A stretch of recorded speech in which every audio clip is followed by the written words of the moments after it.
Hey guys, Alex from Paramount. I want to take a couple minutes today and talk about squats. Squatting is something that we do every day.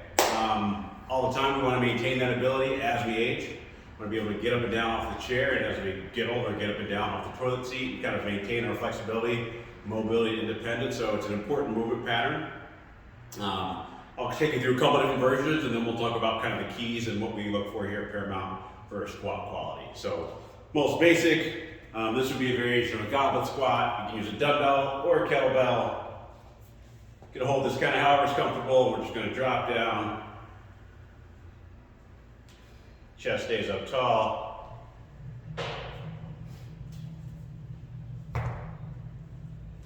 So we can use a single dumbbell, single kettlebell.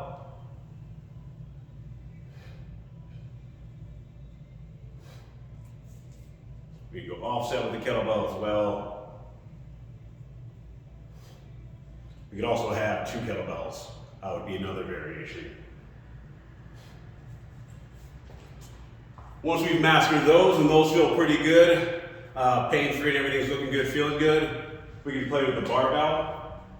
For barbell height for squats, number one, we want the barbell, or excuse me, the J hooks here. So the barbell set at about collarbone height. That's where we want that, whether you're in a front squat or back squat. Collarbone height is ideal. If you're right on the edge of kind of collarbone height, you'd rather have it a little bit too high, excuse me, a little bit too low than a little bit too high. You always go just a little bit lower if you're on the edge. So for front squat, we'll set up.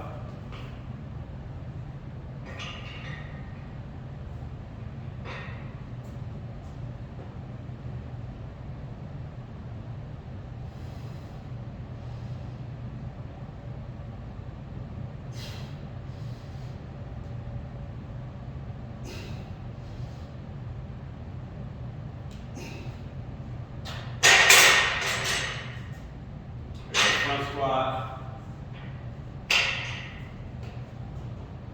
For back squat, same thing. Tuck my pelvis, find a neutral spine. I'm going to step back, 1,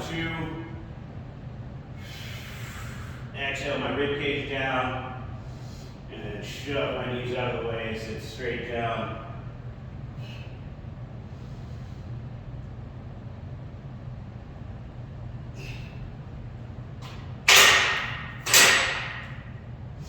So that's our barbell back squat. Generally speaking, we want to, for back squatting, we want to be facing into the rack. That way when we're done and we're tired, we got to go to rack it, we're walking forward, as opposed to taking out here, doing a bunch of reps, being tired, and then trying to get this back into the rack going backwards. So if possible, we always want to face in. If you're back squatting, it is good to use some of these safety bars just in case.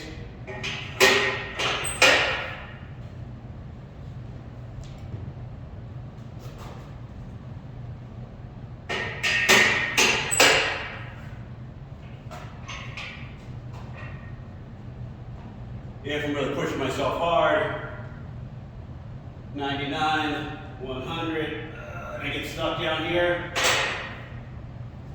that's all I have to do to get out, as opposed to having that crush me as I fall to the floor. So if you're squatting with a bar on your back, it's good practice just to use these safety bars as you're going to kind of be pushing the limits, pushing pretty hard. You know, 99 times out of 10 you won't need them, but the one time when you do need them, you'll be very thankful. Biggest thoughts with squats, or biggest takeaways I say with squats is you want your knees and your toes going the same direction. So everybody's going to have a slightly different setup. Play with it, see what feels natural. But what we need are your knees and your toes going basically in the same direction. So if I were to draw a straight line down the center of your kneecap, that should track over about your second toe, give or take. So some people have toes in and they have more of an upright squat, toes forward, knees forward. Other people, myself, since I'm less flexible, we turn out just a little bit, but same thing, knees and toes go the same direction. I'd say that's kind of a big key point. The other big key point, just like with the deadlift, you want to be able to control your pelvis.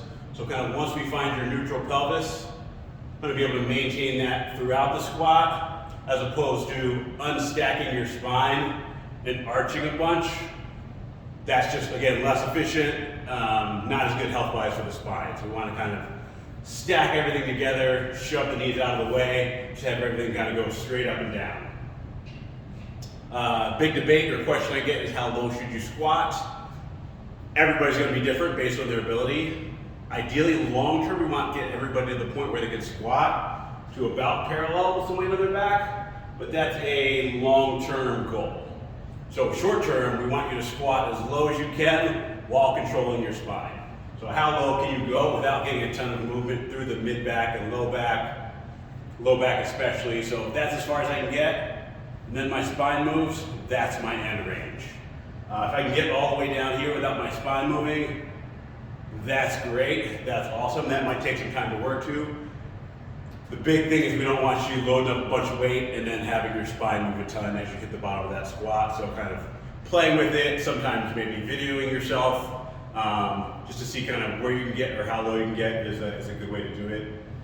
Squatting to a bench or a box is a way to kind of find some feedback as well and work on that drill.